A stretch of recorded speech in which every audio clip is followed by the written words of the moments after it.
Oi, gente! Eu sou a Jennifer Gama e hoje nós vamos no quadro Minha História da Vida Real. Hoje eu vou contar a história da Teca Dourado. Então, espero que vocês gostem dessa história. Minha história de sobrevivência começou desde o ventre da minha mãe, na época de 80. Minha mãe era usuária de drogas injetáveis e contraía o vírus do HIV.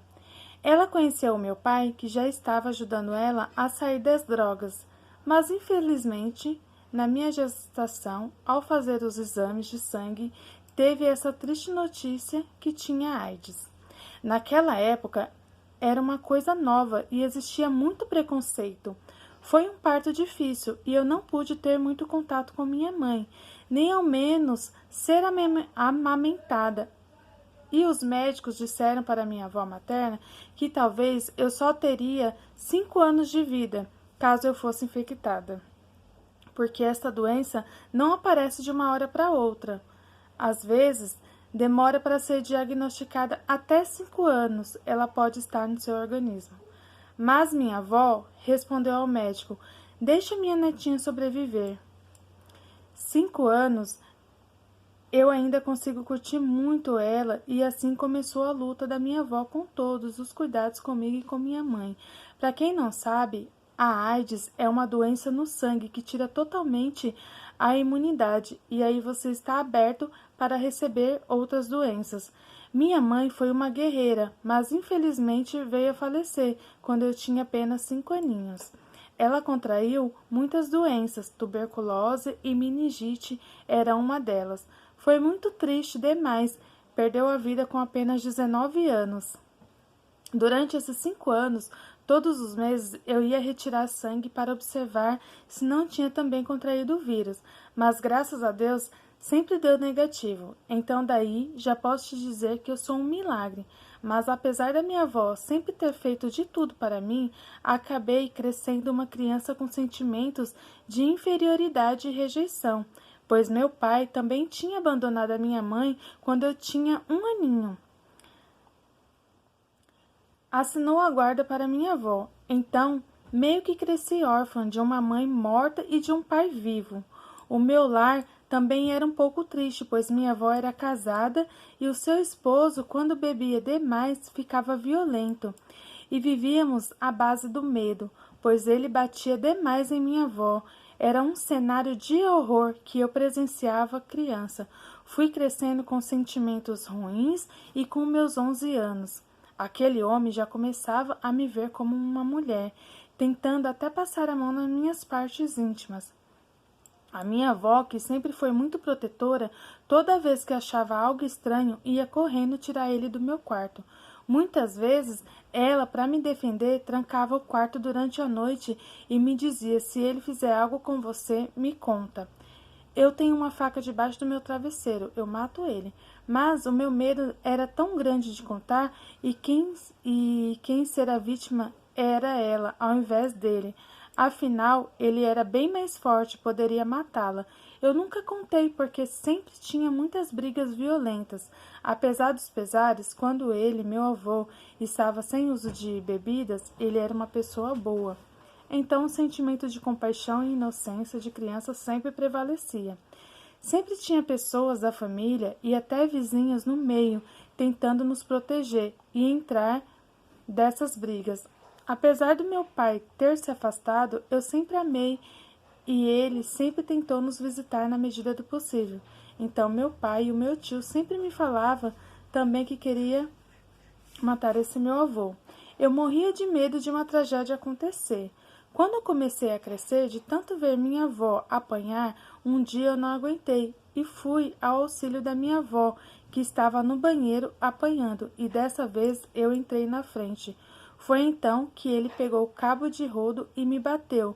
Foi a primeira vez que as agressões agora tinham passado para mim. Naquele mesmo dia, ele também tinha quebrado o dedo da minha avó. E ela foi para o hospital e mentiu que tinha caído da escada. Você pode até pensar o porquê não saímos dessa vida de agressões, mas inúmeras vezes a polícia ia em casa e ele sempre falava que poderia ir preso, mas que voltaria e seria bem pior. Então, dessa vez, a minha avó só resolveu fugir de casa e assim fomos para a casa de parentes. Nesse meio tempo, minha avó começou a frequentar uma igreja evangélica e aceitou a Jesus. A partir daí, nossa vida foi transformada. Por incrível que pareça, o meu avô a ser assassinado e, querendo ou não, aquela morte foi um alívio para nós, porque sofríamos demais, era um sentimento de libertação. Mas, enfim, na minha adolescência, eu comecei a dar um pouco de trabalho para minha avó. Parecia que queria repetir os mesmos erros da minha mãe, por ter crescido com esses sentimentos ruins desde pequena. Na escola, comecei a faltar muito, beber e querer usar drogas, mas conheci um rapaz que não me deixou experimentar e começou a cuidar de mim. Confesso que muitas vezes eu pensei até em suicídio. Começamos a namorar e engravidei com apenas 15 anos. Depois que engravidei, minha avó sentou comigo e me contou toda a história da minha mãe e do meu nascimento, que até então eu não sabia. Minha avó, quando se referia à minha mãe, sempre falava que ela tinha morrido de meningite. Na verdade, ela tinha vergonha de falar a verdade, mesmo porque sofreu tanto preconceito, pessoas se afastaram. Ela me disse que até os mais próximos evitavam o contato comigo, achando que eu poderia ter algo. Minha avó também me contou que aprendeu a dirigir só para não depender de ninguém e poder levar a filha dela, ao médico sempre. Eu realmente só conseguia ter lembranças de ambulância chegando na garagem para levar a minha mãe ao hospital. Me contou também que minha mãe às vezes tinha feridas por ficar deitada e que ela sempre gritava e chorava para minha avó não mexer com ela e não encostar em seu sangue para não se contaminar. Então eu imaginei tudo que ela passou, tanta dor e dificuldade. Ela chorava muito me contando. E era como se eu estivesse realmente dando outra tristeza para minha avó, que já tinha sofrido tanto nessa vida. Foi então que a história da minha vida e da minha mãe abriu os meus olhos. Eu não poderia repetir os mesmos erros. Teria que ser diferente. Então comecei a enxergar a vida de outra forma. Afinal, eu entendi que minha vida era um milagre. Eu engravidei, mas não precisava fazer disso algo ruim e vergonhoso para a minha vida, e nem para minha avó. Partindo disso, fui contar ao meu pai da minha gravidez, e nessa conversa eu fui bem aberta com ele. Contei todas as minhas mágoas e tudo o que passei, e falei para ele que muitas vezes eu contava para minhas amigas que não tinha pai e que ele tinha morrido. Isso foi como uma facada no peito para ele, mas eu também entendi que ele era jovem, sem muitas condições, e ter entregado a guarda para minha avó era um ato de amor naquela época, e sou grata a Deus por isso, porque minha avó é tudo na minha vida. Ela sempre me amou como filha e me ajudou e ajuda até hoje. Essa gravidez precoce acabou ajuntando a gente novamente e pude me abrir com minha família. Todas as mágoas foram perdoadas. Deus mostrou que tudo era de vergonha e seria transformado em honra. Daí em diante, nossa vida tomou uma direção para Deus. Começamos a ir para a igreja corretamente e depois de 7 meses nasceu meu filho.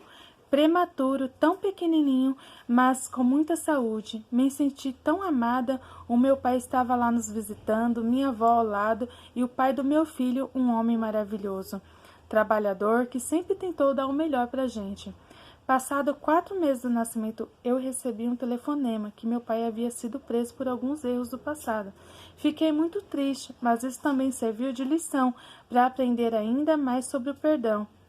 Agora, nossa comunicação era por cartas, e eu também ia visitar ele algumas vezes na cadeia, com o seu netinho nos braços. Aos 15 anos também decidi me casar e fechar todas as brechas, afinal, meu esposo também tinha aceitado Jesus e estávamos firmes em Deus.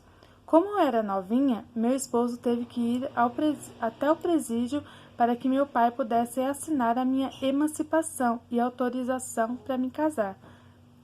Foi um momento feliz para mim, apesar de meu pai não poder participar, pois se fosse, teria que entrar na igreja algemado, e ele disse que seria uma vergonha para ele. E decidimos então preservar e fazer a cerimônia sem ele. Meu casamento foi lindo, foi de uma princesa. Deus abençoou. Ganhamos praticamente tudo, desde a decoração até o terno do noivo, tudo com muita honra. Já se passaram 14 anos desde o nosso casamento e hoje posso te dizer que sou feliz e grata pela família que tenho. Meu esposo amado é um homem maravilhoso, tantas meninas que engravidaram cedo e o cara abandona, mas ele ficou comigo até hoje e batalhamos muito nessa vida. Temos 2 filhos lindos, um lar cheio de paz e amor. Meu pai também saiu da prisão e é outro homem. Sempre que posso, estou junto dele. Ele sempre fala que nossa conversa mudou a vida dele também. Tudo fez sentido e direção após minha gravidez e meu casamento. Jesus transformou a nossa história. Minha avó ainda continua sendo meu alicerce e também vive feliz na sua casinha. E hoje posso dizer que sou um orgulho para ela e que meus filhos alegram sua casa. Sou a filha que ela perdeu tão cedo e vou cuidar dela até o fim. Deus transformou a minha história, que poderia ser de derrota em vitória. Então, quero dizer para você que está me ouvindo, não importa o seu passado, transforme as humilhações e vergonhas em honra. Jesus pode mudar tudo. Então, gente, essa é a história da Teca. Espero que vocês tenham gostado. Vou deixar o canal dela aqui na descrição para vocês visitar o canal dela. Se vocês quiserem mandar a sua história, vou deixar o e-mail aqui embaixo. Um super beijo, fiquem com Deus!